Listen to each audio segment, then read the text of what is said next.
एक और गवाही है। ये बहन कह रही मैं गुजरात से आई हूँ और यहाँ मेरे भाई रहते थे और उन्होंने मुझे बताया कि आप हमारे पास्टर से दुआ करवाएं।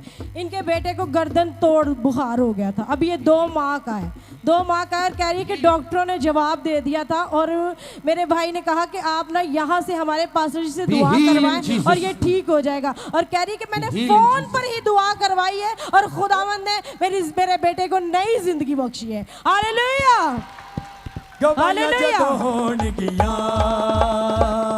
शैतान नो अग लगनी गवाया जदो होन गिया शैतान नो अग लगनी सवाया जदो होन गिया शैतान नो अग लगनी